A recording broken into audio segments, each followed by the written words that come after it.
Este viernes 11 se va a realizar en el Tribunal Constitucional una sesión importante en la cual se va a escuchar al miembro de la Junta Nacional de Justicia, Aldo Vázquez. Esto en el marco de la demanda competencial que el Congreso interpuso contra el Poder Judicial por supuestamente violar facultades que le competen al Poder Legislativo.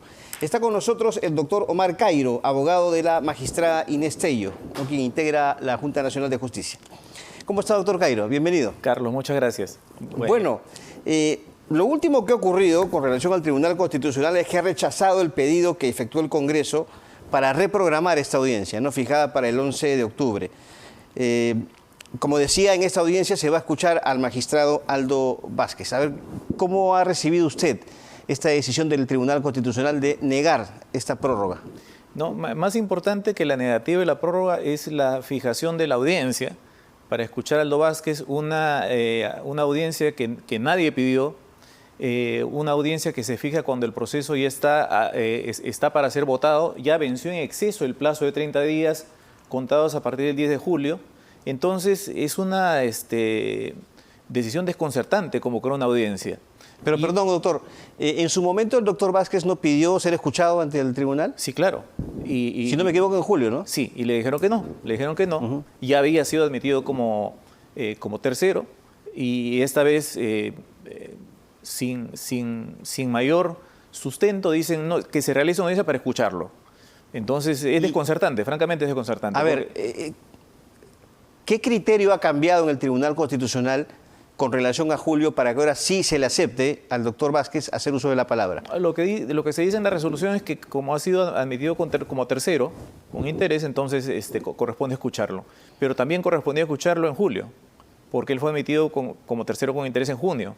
Entonces no tiene mayor explicación, salvo que la finalidad sea esperar a que el Congreso apruebe la modificación del artículo 112 del Código Procesal Constitucional, que reduce el número de votos necesarios para declarar fundada una demanda competencial de 5 a 4. Sí, justamente está para ya votarse en el Pleno. Podría votarse el jueves. Ahora ocurre lo siguiente, ese proyecto es un intento o una amenaza de interferencia del Congreso en un proceso jurisdiccional en trámite en el cual es parte el Congreso. O sea, el Congreso está pretendiendo interferir y cambiar las reglas de un proceso en el cual él es parte. Esto es gravísimo, porque el proceso ya está para el voto. O sea, ya está en una etapa en la cual se debió votar. No es tanto que se debe votar, que también se debe votar. Ya pasaron los 30 días y debió votarse en esos 30 días. Cualquier modificación que se realice ya no puede alcanzar a la etapa de votación de este proceso porque esta ya está en marcha. Las modificaciones procesales siempre se aplican a situaciones procesales que ocurran después de en un proceso en trámite. Si está a votación se ha vencido el plazo, sería escandaloso que, como dice la disposición final del proyecto de modificación, se pretenda que se aplique a esta votación. Es decir, si hubieran votado en los 30 primeros días o incluso hoy día se necesitaban 5. Sí. Y si se aplica, y el lunes, si se aprueba el viernes, van a necesitar 4. 4. Eso es una alteración de reglas, pero francamente grosero, inconstitucional y por lo tanto agraviante de todo lo que es de todo lo que es parámetros mínimos de validez constitucional. O sea, para usted, doctor, esta decisión del tribunal de programar esta audiencia y escuchar al doctor Vázquez es una estrategia, es una maniobra del Tribunal Constitucional para alargar esta situación, esperar a aprobarlo, que se apruebe en el Congreso, mejor dicho, esta modificación, y así poder votar bajo las nuevas reglas. Sí, yo no me atrevo a decir eso, lo único que le digo es que no tiene explicación, pero a la larga el hecho de que se apruebe una norma, que se pretende aprobar una norma para que sea aplicable a este caso, sí es un intento del Congreso de interferir en un proceso en trámite en el cual el Congreso es parte y de hacerlo retroactivamente a una situación procesal que ya está en marcha. Es decir, las modificaciones procesales, eso lo sabe, es un conocimiento básico de derecho procesal, solo se aplican a los procesos en trámites, pero solamente a las situaciones que van a ocurrir, a las etapas que van a ocurrir después de la modificación. La etapa de votación está en trámite y solo está en trámite porque el Tribunal Constitucional no ha cumplido con fallar en los 30 primeros días. Ya no pueden cambiar las reglas de votación. ¿No le parece extraña la actitud del Tribunal Constitucional? Yo creo que me parece, le digo desconcertante, pero la actitud del Congreso no me desconcierta, me parece más bien un grosero intento de interferir en el proceso y de lograr un objetivo que con la ley vigente y aplicable no pueden lograrlo. Ese es de parte del Congreso, pero sí, yo le preguntaba de parte del TC. Pero porque usted dice, programa una audiencia, ¿no?, para escuchar al doctor Vázquez, cuando ya se le había negado antes la posibilidad de escucharlo y cuando ya se le había incorporado como tercero. Entonces, yo le pregunto, ¿qué ha cambiado con relación a lo que pasó en julio, cuando se le niega a Vázquez hablar y ahora, cuando sí se le autoriza a hablar? Sí, o sea, por eso le preguntaba si esto es una maniobra dilatoria. No, es posible, no me atrevo a afirmarlo, pero no la necesitaba el tribunal. El tribunal tranquilamente podría haber continuado con la dilación que ya viene realizando, porque ya los 30 días se vencieron. Podría haber dejado una semana sin audiencia, otra más, y después tendría que haber, si es que se aprueba en el Congreso, decidido si aplicar o no esa norma a este proceso, que en mi opinión no tendría que aplicarla. El tribunal puede hacer control difuso en aplicar por inconstitucional una ley que modifica la regla de votación y ordena que esa modificación se aplique a un proceso que ya está en votación, porque ya está en etapa de votación y ya transcurrió el plazo para votar. Entonces, la utilidad de esa audiencia es discutible, puede ser un error, puede ser una intención de dilatar, pero para dilatar no se necesita esa audiencia.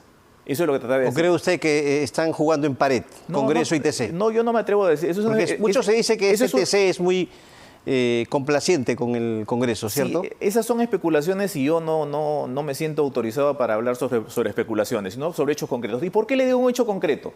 Porque el presidente de la Comisión de Constitución ha confirmado esto que le estoy diciendo, que la norma está hecha para interferir en este proceso y cambiar el resultado. ¿Qué cosa dice él en expreso? Dice, es indispensable que esta norma servirá para que los votos de la demanda competencial, para evitar, va a servir para el tema de los votos en la demanda competencial. Por ejemplo, lo que hicieron en el Poder Judicial cuando repusieron en la JNJ en este yo. O sea, para eso es la modificación. Luego en expreso, 29 de septiembre, dice, de lo que se trata es de impedir que los jueces politizados y prevaricadores, bueno, hace una imputación delincuencial a los jueces sin tener inmunidad parlamentaria y es un acto de ejercicio de las funciones, sí, se entrometa en funciones del Congreso. Dice, hemos visto cómo decisiones que ha tomado el Congreso, como inhabilitar a Inés y Ovaldo Vázquez, han sido revocadas. Lo que se está tratando con esta modificación es de que esto no vuelva a ocurrir. Es decir, está hecho para este proceso, pero lo dice el congresista, presidente de la Comisión de Constitución, que ha aprobado esto. Sí. Entonces usted considera que, lo que va a ocurrir el viernes en cuanto a la posibilidad de que el tribunal le dé la razón o no al Poder Judicial, ¿cierto?, en la demanda competencial, con la intervención del doctor Vázquez, no va a ser trascendente. No, porque lo trascendente es cuántos votos se necesitan para adoptar la decisión de darle la razón al Congreso. En este momento se necesitan 5, y el Congreso, por alguna razón, sabe que no tiene 5. Y entonces, como dice el congresista, aprueban esta norma para evitar que el Congreso sea derrotado en esa votación. Entiendo. Entonces, eso es muy claro. Pero quiero ir a un segundo punto. Sí. Imaginemos que todo esto, que desprestigiaría al país institucionalmente, nos haría ver como un país que tiene un Congreso que se ha puesto al margen del derecho. Imaginemos que resulta, el jueves aprueban esto, ya, y el viernes se hace la audiencia. En la sentencia, todo lo que puede hacer el Tribunal Constitucional es declarar fundada la demanda y, por lo tanto, anular la resolución que, según el Congreso, invade sus competencias, que es la 1 del 22 de marzo de 2024, la que le dio la medida cautelar a favor de Inés y Ovaldo Vázquez. Y ellos no están en la Junta ahorita por esa medida cautelar. Ellos están en la Junta por la sentencia del 6 de junio de 2024, que no es objeto de esta demanda competencial. Aun cuando el Congreso obtenga un triunfo en el proceso en base a esa ley que es groseramente inconstitucional, eso no le va a permitir obtener la nulidad de la sentencia. Es decir, si nos guiamos por lo que es el derecho más elemental, más elementalmente válido, no hay la posibilidad, no existe la posibilidad de que Inés Tello y Aldo Vázquez sean desplazados de sus cargos. Porque todo lo que se va a hacer con la estimación de la demanda competencial es anular la medida cautelar, porque la resolución cautelar es el objeto del proceso. Y discúlpeme que insiste en esto. Considerando 12 del auto de admisibilidad, el Congreso refiere que el acto que habría menoscabado sus competencias es la resolución 1 del 22 de marzo de 2024. O sea, la cautelar, no la sentencia. Considerando 20 de la admisibilidad, el acto concreto que manifiesta el vicio competencial es la resolución 1 del 22 de marzo de 2024. Eso dice el TC cuando admite la demanda. Y considerando 22, el TC deberá pronunciarse sobre la medida cautelar concedida, no sobre la sentencia. Entre otras razones, porque cuando se interpone la demanda y se admite, la sentencia todavía no había sido expedida.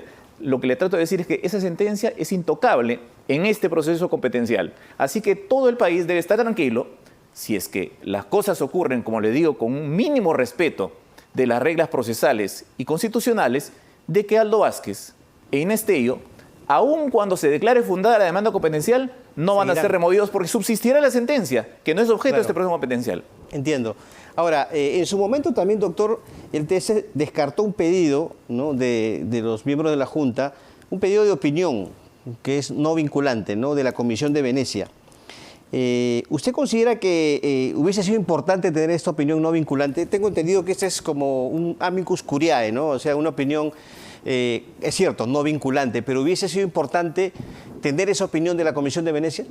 Creo que... ¿Hubiese sido trascendente en este proceso? Creo que la importancia es relativa porque el nivel de las transgresiones que se pretende hacer es muy evidente, es muy grosero. Entonces, que la Comisión de Venecia lo diga o no lo diga, no cambia esa situación. Es grosero que el Congreso apruebe una ley cuyos promotores dicen es para interferir en el proceso, para que no se alcance la votación. Y sería grosero si es que el tribunal, al fallar en el proceso competencial, cuyo acto objeto, que tiene como objeto la resolución cautelar, dice y también sobre la sentencia. Eso sería absolutamente grosero y ahí sí el tribunal estaría acompañando al Congreso y poniéndose también al margen del derecho. No creo que haga eso. La expectativa que tengo es que como es un órgano especializado en materia constitucional y procesal constitucional, no va de ninguna manera en el caso...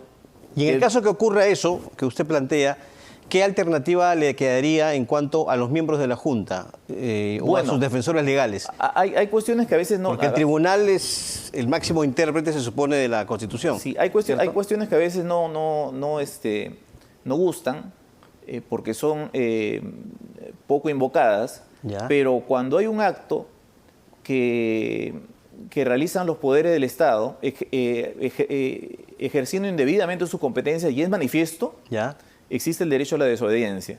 Es decir, la Junta, que no es parte en el proceso, además como elemento adicional podría decir, Inés Tello y Aldo Vázquez están aquí por la sentencia del Poder Judicial, que está en apelación.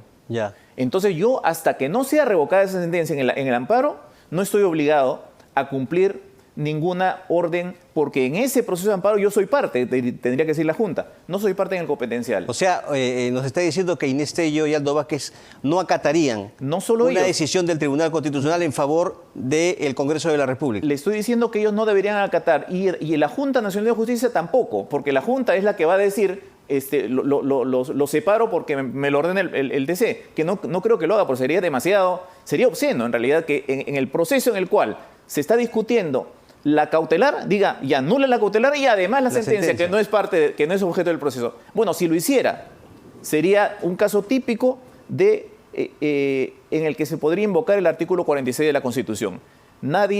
A nadie obliga los actos hechos por las autoridades públicas que transgreden manifiestamente sus funciones constitucionales. Doctor Cairo, bueno, interesante, por supuesto. Quería aprovechar la oportunidad para tocarle otro tema. Hemos escuchado el día de hoy a la Presidenta de la República hablar de una figura que se llama, o que la llamó ella, terrorismo de imagen, ¿no? Y se refirió básicamente a aquellas versiones, digamos, que ella considera falsas, equivocadas, que buscan, diríamos, perturbar su gobierno, ¿no? Que buscan desacreditarla, etcétera, etcétera.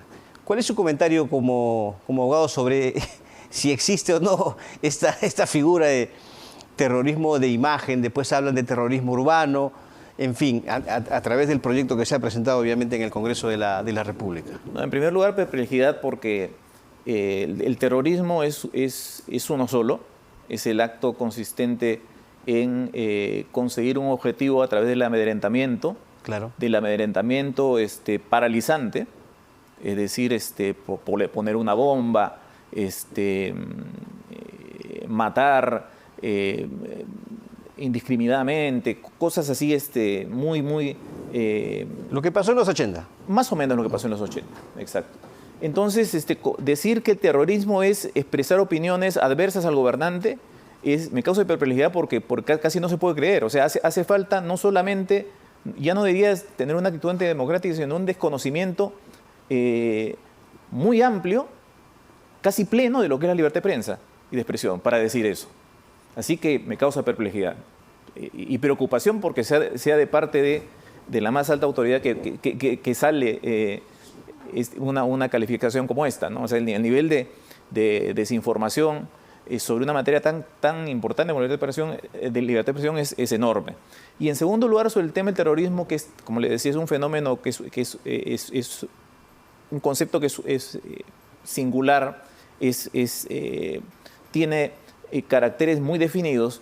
Decir que es urbano o es rural lleva a una confusión de lo más perniciosa, porque eso significaría que para quienes promueven esta ley, el terrorismo del 80 al 92 era un terrorismo rural cuando Tarata no fue en el campo. No.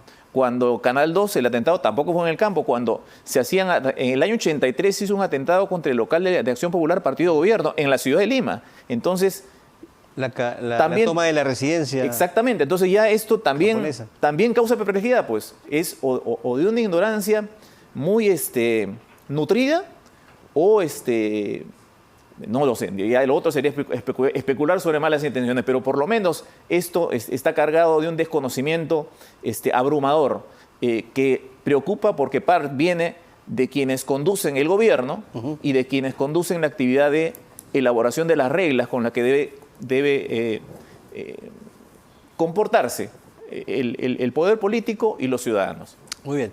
Doctor Omar Cairo, abogado de la doctora Inés Tello, miembro de la Junta Nacional de Justicia, muchas gracias por su presencia aquí en los estudios de RPP. Ha sido usted muy amable. Gracias, Carlos. Muy bien.